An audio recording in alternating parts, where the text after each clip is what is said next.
ဘက်ကလည်းစားတာအိမ်မှာလည်းဘာမှမချက်တာပြင်ဆိုင်လည်းမစားကြတော့အထွေအိမ်သွားပြီးမှတစ်ခုချက်ခိုင်းအောင်ပါ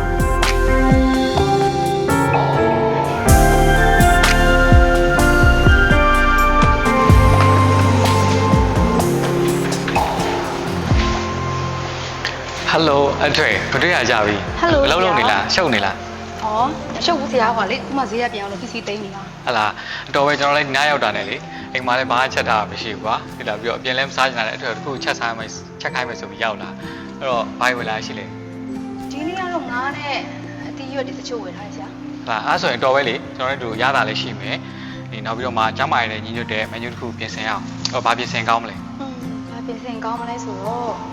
ငါးလည်းရှိတယ်ဒီကိတ္တတာမှာလည်းထောပတ်နေနေရှိတယ်လည်းရှိတယ်လားနော်ဟုတ်တယ်အဲ့လိုဆိုတော့လေဟုတ်ပြီသူကကလေးရောလူကြီးရောအကြိုက်တွေ့တင်တွေ့စေမယ် fish picada ကိုလေ lemon butter sauce လေးနဲ့တွဲစားလို့ရအောင်ပြင်ဆင်လိုက်ကြမယ်လေနော်ဟာရမ်းကောင်းတယ်ကျွန်တော်လည်းငါးမစားကြရင်ငါးစားကြတယ်တော်ပဲအဲ့ဆိုရင်ဒီလိုပြင်ဆင်လိုက်ရအောင်နော်โอเค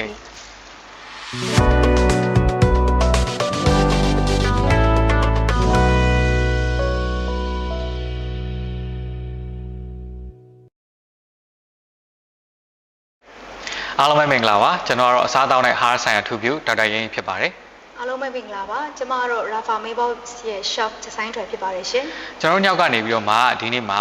ရတာလည်းရှိမယ်ကျမ်းမာရေးနဲ့လည်းညီညွတ်တဲ့ဒီ fish picada ပေါ့နော် lemon butter sauce လေးနဲ့ဘယ်လိုမျိုးပြင်ဆင်ချက်ပြရမလဲဆိုတာကိုပြောပြပေးသွားမှာဖြစ်ပါတယ်အဲ့တော့အရင်ဆုံးအနေနဲ့ကျွန်တော်တို့ဒီငါးလေးကိုစပြီးတော့မှလုပ်ပြမှာဖြစ်တယ်ပေါ့နော်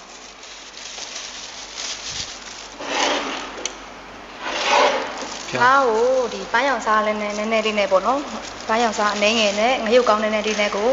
နှစ်ဖက်လုံးပေါ့နော်ညီညီမြမြလေးပေါ့အနေပေးမယ်ပေါ့နော်โอเคငါးနယ်ပြီးသွားလို့ရှိရင်ကြက်ဥကိုခောက်မယ်ပေါ့နော်ဒီ fish picada နဲ့ဟိုကုတ်တင်လုပ်ဖို့တက်ပေါ့နော်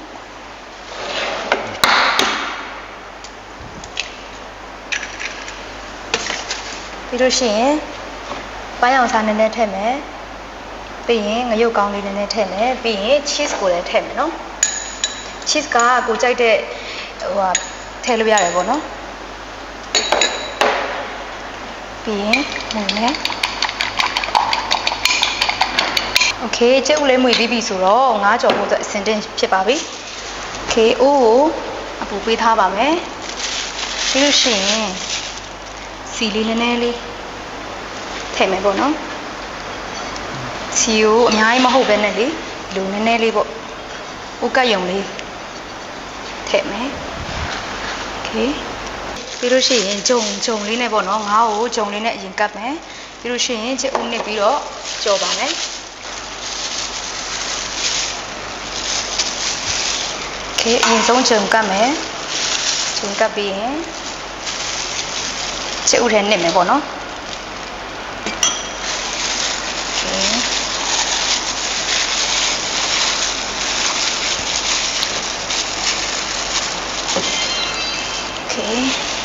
ဆိုငါ့ကိုတစ်ခါထည့်ကြမယ်နော်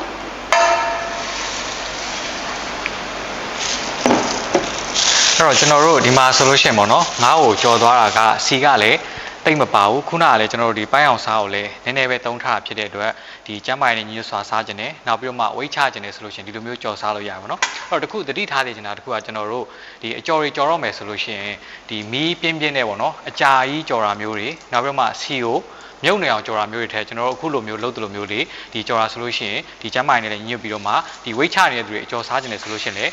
ဒီလိုမျိုးလေးကပို့ပြီးတော့မှအသင့်တော်ဖြစ်ပါတယ်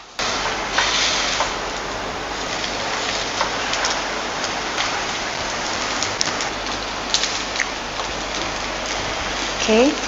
ငါကြော်လေးရတော့ရပါပြီ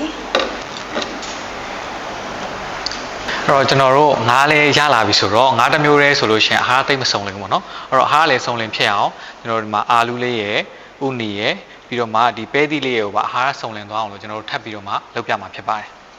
ပြုတ်ပြီးသားပေါ့နော်ဒီအာလူးတွေဒီဟာတွေအကုန်လုံးပြုတ်ပြီးသားပေါ့နော်ဒီပြုတ်ပြီးသားလေးကိုဒီတွဲစားလို့ရအောင်အရသာလေးပေါ့နော်ထောပတ်လေးနဲ့မွေးပြီးတော့အရသာရှိသွားအောင်လုပ်ပါမယ်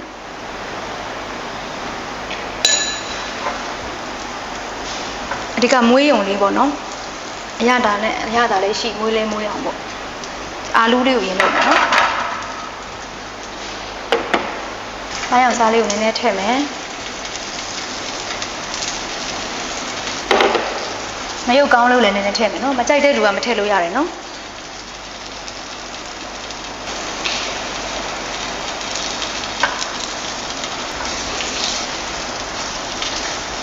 အာလူရရင်အာလူခဏလေးပြန်ချထားမယ်ရှင်ဒီပဲသီးလေးနဲ့เนาะဒီပြုတ်ထားတဲ့ကဲရော့လေးတွေကိုထည့်မယ်เนาะ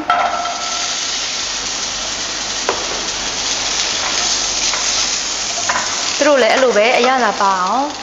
ဒီအပန်းရောင်စားလေးကိုနည်းနည်းထည့်မယ်ပန်းရောင်စားလေးကိုနည်းနည်းထည့်မယ်အဲ့လိုပဲငရုတ်ကောင်းလေးကိုလည်းနည်းနည်းထည့်မယ်ပေါ့เนาะမွေးသွားအောင်ပေါ့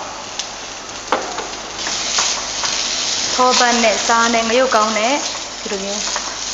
ထိသွားပြီဆိုရင်ရပါပြီ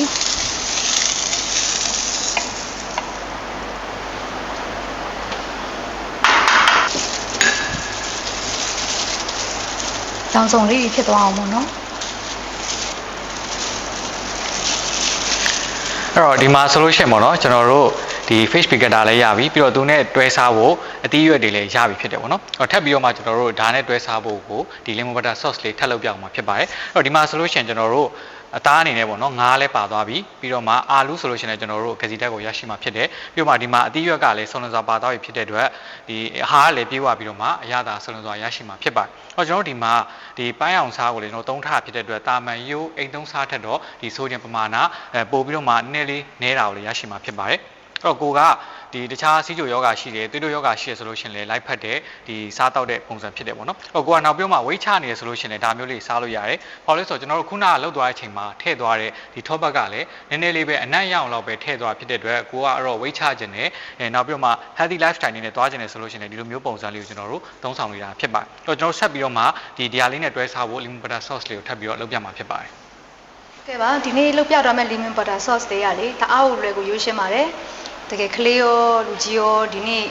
ဒီငါးနဲ့ပေါ့နော်တကယ်ပဲလိုက်ဖက်အောင်ပြင်ဆင်ထားပေးပါတယ်အိမ်မှာရှိတဲ့ပစ္စည်းအနှဲငယ်နဲ့ပေါ့နော်လှုပ်စားလို့ရအောင်ပြင်ဆင်ထားပေးပါတယ်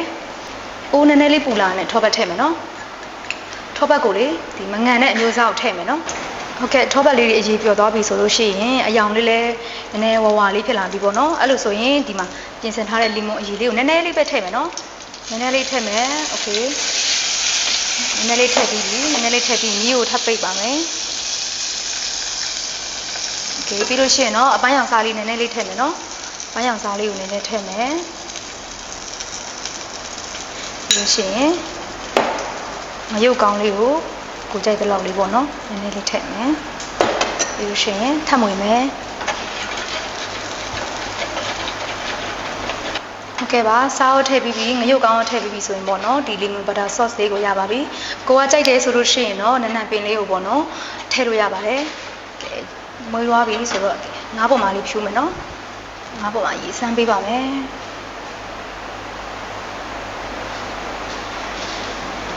โอเคအနံ့တော့မှုေးနေတာပဲကြည့်ရတဲ့အောင်စားကြလာရပါတော့ကျွန်တော်အခုဒီမှာကြည့်နေတာဒီမှာဆိုလို့ရှိရင်ကျွန်တော်တို့ဒါဆိုလို့ရှိရင်တော့ fish piccata with lemon butter sauce ကိုကျွန်တော်တို့မှာဒီမှာဘေးမှာဒီ vegetable တွေလည်းအားလုံးစုံစုံလင်ပါတဲ့အတွက်အရသာလည်းရှိပြီးတော့မှအဟာပြေးသွားတဲ့ဟင်းတစ်ခွက်ရရှိပြီဖြစ်ပါတယ်အဲ့တော့ကျွန်တော်တို့ဒီမှာဒီနည်းနည်းလေးထပ်ပြီးတော့ပြောပြမယ်ဆိုလို့ရှိရင်ကျွန်တော်တို့ဒီစားသုံးတဲ့အခါမှာပေါ့နော်။ဘိုင်းအောင်စားပဲဖြစ်ဖြစ်အိမ်သုံးစားပဲဖြစ်ဖြစ်သုံးတဲ့အခါမှာသတိထားသိချင်တာကကျွန်တော်ဘယ်အမျိုးအစားစားဝယ်သုံးတရက်ကိုတော့လူတစ်ယောက်တက်ဆိုလို့ရှိရင်လက်ဖက်စားတစ်စုံထပ်တော့မပို့ဖို့အကြံပြုချင်ပါတယ်။အဲ့တော့ဒီမှာဆိုရင်ကျွန်တော်တို့ဒီစားကလည်းနည်းနည်းပဲပါထားတယ်ပြီးတော့ဘိုင်းအောင်စားလည်းဖြစ်တဲ့အတွက်တာမန်အိမ်သုံးစားထက်ဒီဆိုဒီယမ်ပမာဏနည်းနည်းလေးပိုနေတာဖြစ်တယ်ပေါ့နော်။ကိုကဒီဝိတ်ကြခြင်းနဲ့ပဲဖြစ်ဖြစ်နောက်ပြီးတော့မှထမင်းမစားခြင်းဘူးနောက်ပြီးတော့မှတခြားသောဒီစီးကြိုယောဂရှိရဆိုလို့ရှိရင်ကျွန်တော်တို့သုံးဆောင်လို့ရပါတယ်။ဒါပေမဲ့ကိုကစီးကြိုရှိရဆိုလို့ရှိရင်ခါကြတော့ပေါ့နော်။ဒီလိုမျိုးအာလူလေးကိုနည်းနည်းဒီထက်ပိုပြီးတော့မှရှော့ပြီးတော့စားသိချင်ပါတယ်ဒါပေမဲ့အဲ့လိုမဟုတ်ဘဲနဲ့ကွာနဲ့ကိုအိမ်မှာလာပေါ့ဘာလို့စားချင်လဲဆိုလို့ရှိရင်တော့ဒီလောက်ပမာဏစားရဆိုလို့ရှိရင်ကျွန်တော်တို့ဒီဘိုက်လေးပြည့်ပြီးတော့မှဟာပြေးသွားတဲ့ဟင်းတစ်ခါကိုရရှိမှာဖြစ်ပါတယ်အဲ့တော့ကျွန်တော်ဒီဟာလေးကိုနည်းနည်းလေး taste လုပ်ကြည့်မယ်ပေါ့နော်ဘယ်လိုမျိုးရတာရှိမလဲလို့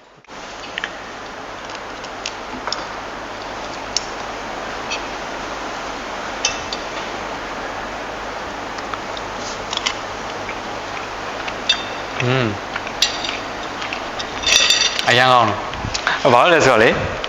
ငါကလေ तू ကဟိုအရန်မအေးဘူးပြီးတော့လီမွန်လေးနဲ့တွဲလိုက်တဲ့ခါမှာနည်းနည်းချင်လေးနဲ့ပို့ပြီးစားလို့ကောင်းသွားတယ်ကိုကအချန်တက်စူးရပိုင်းမကြိုက်ဘူးဆိုတော့နည်းနည်းလေး short စားလို့ရတယ်ပေါ့နော် ဟုတ်ကဲ့ပါဒီနေ့ချက်ပြသွားတဲ့ fish piccata နဲ့ဒီ lemon butter sauce လေးอ่ะပေါ့နော်တကယ်ပဲလွယ်ကူရိုးရှင်းပြီးတော့ကျန်းမာရေးနဲ့ညီညွတ်တဲ့အာဟာရလည်းစုံလင်စွာရရှိမှာဖြစ်တဲ့အတွက်အားလုံးကိုအိမ်မှာလိုက်လို့စားဖို့အတွက်တိုက်တွန်းချင်ပါတယ်ရှင်